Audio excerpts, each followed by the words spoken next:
এটা আমি চর বলবো না, এটা আমার নিজের এলাকার মতোই। চর বলতে কিছু না, আমরা সবাই মানুষ। যেহেতু আমি এইখানে 2-3টা পারফরমেন্স করছি, আর আরেকটা আমার একটা সাবজেক্ট আছে, আমি ডান্স করি। আমি আমার ডান্সের ফর্মটাও আমি সবার কাছে পৌঁছে দিয়েছি অলরেডি। কারণ আমি যেটা করি, আমি এটা আমার অন্য কাউকে ফলো করি না যে ও কি কন্টেন্ট বানালো, ও কি ধরনের কন্টেন্ট বানালো। আমার মানে যেটা আইডিয়া আসে এবং যেটাতে আমি পারফেক্ট সব থেকে বেশি বা জনপ্রিয়তা পাবো বা আমাকে সবাই ফলো করবে, এই ধরনের কন্টেন্ট আপনারা বানাবেন। আর সবাই বলে না যেটা প্রফেশন নেওয়া যাবে না, কেন নেওয়া যাবে না? অবশ্যই প্রফেশন নেওয়া যাবে। একটা মানুষের সাথে কিন্তু আমরা পড়াশোনা করি, তারপরে আমরা কি করি, একটা যোগ্যতা অর্জন করার পর একটা পজিশনে যাওয়ার পর বিয়ে করি, তাই না? তো এখন ফেসবুক চ্যানেলে যে সেটা প্রফেশন নেবো, আবার পাগলামি করবো, নিজের পজিশন বাদ দিয়ে আরেকটা করবো, তা না। কিন্তু আপনি যদি মানুষ ঠিক দিচ্ছে, এটা তো অনেক বড় বিষয় হয়ে না ফেসবুক থেকে। আপনি একটা জায়গায় বিপদে পড়বেন, যেখানে 3 জন পাবেন না, কিন্তু ফেসবুকের মাধ্যমে সেখানে পাবেন 10 জনকে। তো আপনি পেশা হিসেবে বলতে পারবেন না, যেটা জিনিস নেবেন সম্মান করতে এবং শ্রদ্ধা করতে হবে, সেটা আপনি ভালো জায়গায় যাইতে পারবেন। আর ভিডিওর ব্যাপারটা কি, ফেসবুক কখনোই কাউকে বলে দেয়নি যে আপনাকে নিয়ম করে দেয়নি যে আপনি এই কটা ভিডিও আপলোড করতে হবে। আমি করলাম, আমি দিনে 50টা ভিডিও আপলোড করছি এবং অলরেডি আমার 7টা আইডিয়া আছে। আমি 50টা ভিডিও আপলোড করছি। এরা বড় বড় কন্টেন্ট ক্রিয়েটর আমার ফোন দিয়ে বলে, ভাই তোমার কি কোনো কাজ নামে? কেন ভাই, আমার তো কাজে ভিডিও আপলোড করা। আপনার সমস্যা কোথায়? আপনি কি ফেসবুকের কেউ? আপনি যেরকম কন্টেন্ট ক্রিয়েটর, আমরা একজন কন্টেন্ট ক্রিয়েটর।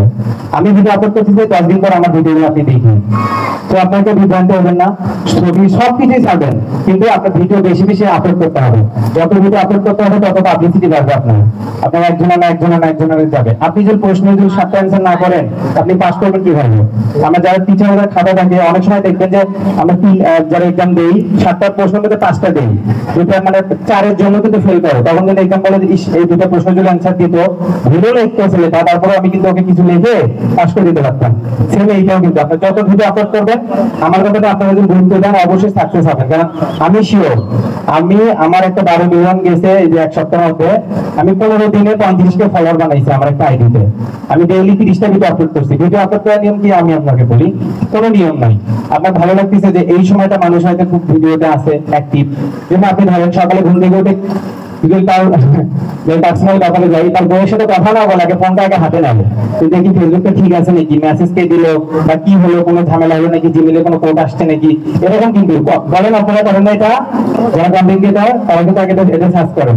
তো সেরকম সকালবেলা 2-3টা ভিডিও আপলোড করে দিলাম, দুপুরের দিকে আবার দিলাম, বিকেলে দিবেন না, রাতে দিবেন না, বা 12টার দিকে দিবেন, এইভাবে হয়ে যাবে। যাই হোক, আমি এখানে পারফরমেন্স করছি, আমি এত কথা বলতে পারবো না। আমি আজকে একটা পারফরমেন্স দেখাবো, যেহেতু আমি একজন ডান্সার, আমাকে কোনো রিকোয়েস্ট করতে হবে না, আমি আপনাদেরই ছোট ভাই, আমার বলবেন আমি পারফরমেন্স করবো। আর আপনার সবার জন্য দোয়া থাকবে। আর জুয়েল ভাই, যারা এখানকার সবাই মিলে যারা প্রোগ্রামটা করতেছেন, সবার প্রতি অনেক সম্মান থাকলো। আসসালামু আলাইকুম।